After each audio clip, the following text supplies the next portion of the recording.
मित्रों, कई बार ऐसा देखा गया है कि पति पत्नी के काफी प्रयास के बाद भी पत्नी का गर्भ नहीं बनता है और इसका कारण अगर पुरुष की शारीरिक कमियां हैं तो ये वीडियो आपके लिए उपयोगी होगा।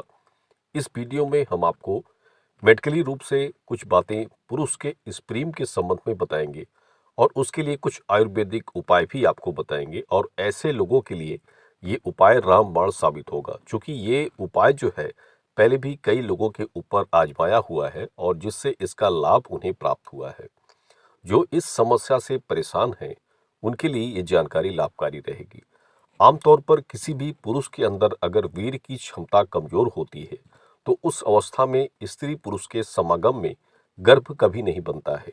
मित्रों, कई ऐसे लोगों में ये समस्या होती है कि उनका वीर्य अतिशीघ्र बाहर निकल जाता है और वीर्य पतला भी होता है। क्योंकि स्पर्म काउंट काफी कम होगा तो वीर्य आपका पतला होगा और एक व्यक्ति के हष्ट पुष्ट होने पर यह समस्या होती है, क्योंकि किसी भी व्यक्ति के हष्ट पुष्ट ना होने पर भी ये समस्या उसके साथ नहीं होती है।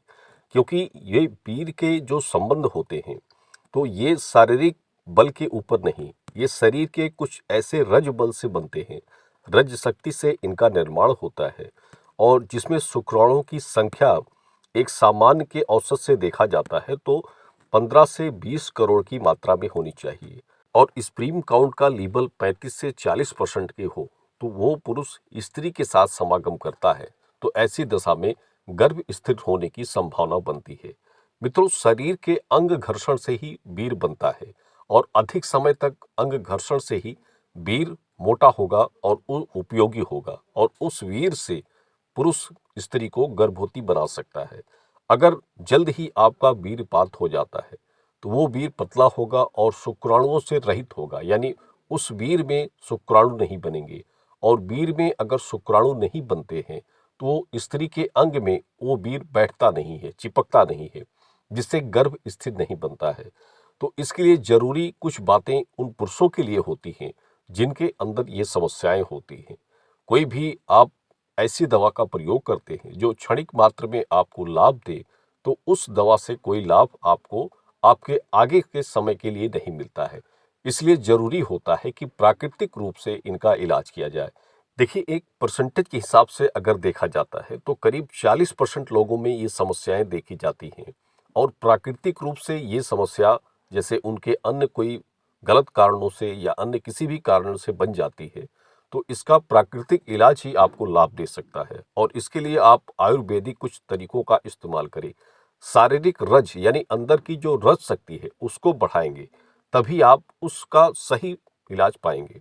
और इसके लिए कुछ आपको हम आयुर्वेदिक उपाय बता दे रहे हैं और उसका आप सेवन करें और 40 दिनों में ये निश्चित रूप से आप इसका लाभ प्राप्त करेंगे और खुद ही आप इस बारे में हमसे संपर्क करके बताएंगे।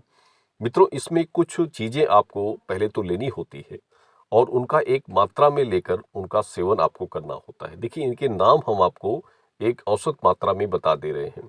इसमें सबसे पहले तो आपको सिंघाड़ा लेना है, यानी जैसे एक साबुत सिंघाड़ा सफेद रंग का आता है।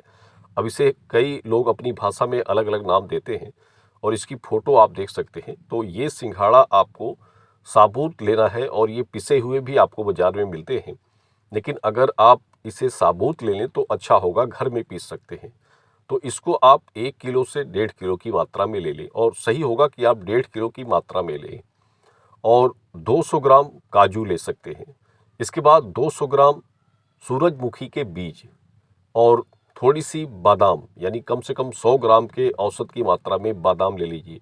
इन सभी चीज़ों को धूप में अच्छी तरह से सुखा लें और धूप में सुखाने के बाद इसको आप घर में मिक्सर हो या अन्य किसी भी माध्यम से इसको खूब अच्छी तरह से पीस लें। एक पाउडर की तरह आपको पीसना है, बारीक चूर्ण की तरह आपको इसे पीस कर बना लेना है।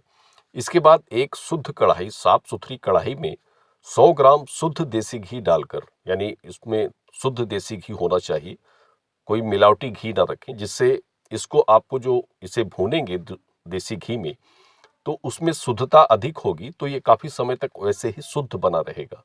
तो इसलिए 100 ग्राम शुद्ध देसी घी में एक अच्छी साफ सुथरी कढ़ाई में डालकर उसको, इस पाउडर को अच्छी तरह से भून लें। हल्का सा ब्राउन हो जाए, यानी हल्का सा इसका कलर चेंज हो जाए, इसके बाद आप इसे कांच के जार में डाल दें, यानी अधिक आपको भूनना नहीं है, थोड़ा सा इसको गर्म कर लेना है बस। उसके बाद एक कांच के जार में आप इसे भरकर रख दीजिए। और रात्रि के समय पुरुष को चाहिए कि 1 गिलास गाय के दूध में, गाय का दूध हो या अन्य कोई भी दूध हो, हल्का गर्म दूध ले, थोड़ी सी उसमें शक्कर डाल दीजिए। 2 बड़े चम्मच इस पाउडर को उसमें मिलाकर अच्छी तरह से चम्मच से उसमें मिला दीजिए और इसको दूध को आप पी सकते हैं। ये 30 से 40 दिनों तक इसका आपको सेवन करना होता है। और उस समय आपको कुछ और बातों का भी ध्यान रखना चाहिए। उस समय पुरुष को चाहिए कि अधिक मिर्च मसाले वाली चीज़ें, खट्टी चीज़ें, तेल से बनी हुई चीज़ों का सेवन नहीं करना चाहिए। और कुछ चीज़ें ये भी ध्यान रखें, जैसे नशे आदि करते हैं तो इसका भी आपको त्याग करना चाहिए। और कमर के नीचे के हिस्से जो पोशाक आप पहनते हैं, जो कपड़े आप पहनते हैं, वो ढीले कपड़े होने चाहिए। कुछ लोग टाइट अंडरवेयर वगैरह पहनते हैं, तो वो चीज़ आपको छोड़नी पड़ती है। और ढीले पैंट पहने, यानी पुराने समय के जो पैंट आते थे उस तरह के आप ढीले पैंट पहने। अधिक कसे हुए कमर के नीचे, यानी उसमें जो कोशिका नसें होती हैं उस पर दबाव ना पड़े, जिससे ये जो आप दवा का सेवन कर रहे हैं उसका सही लाभ वो आपको मिल पाए। इसलिए कसी हुई पैंट इत्यादि का प्रयोग आपको उस समय नहीं करना चाहिए। तो ये अगर आप 30 से 40 दिनों तक सही ढंग से इसका सेवन करते हैं तो एक प्राकृतिक शक्ति आपको इससे प्राप्त होती है। देखिए, ये शारीरिक बल को प्राप्त देगा ही आपको, यानी जो रज शक्ति है, वीर शक्ति है, उससे आपकी बनती है। और शरीर से जो लोग कुछ दुबले पतले होते हैं, भूख प्यास वगैरह नहीं लगती है, चेहरे में गड्ढे या झाइयाँ होती हैं, तो उसके लिए भी ये काफ़ी लाभ मिलता है। तो पुरुषों के लिए ये एक रामबाण दवा है। और पहले भी हमने इस संबंध में जिनको कुछ समस्याएं थी तो हमने ये दवा उनको बताई थी और उन्होंने इसका सेवन किया, तो इसका लाभ उन्हें मिला है। इसलिए इसके बारे में आप सभी को बताना चाहते हैं। जिनको ऐसी समस्या है पुरुषों को, तो वो ये उपाय कर सकते हैं, इस दवा का सेवन कर सकते हैं। और अन्य कोई विशेष परामर्श आप इसके लिए जानना चाहते हैं तो आप हमारे व्हाट्सएप पर संपर्क करके जो आपकी व्यक्तिगत वर्तमान समस्या है उस समस्या के बारे में हमें आप बता सकते हैं।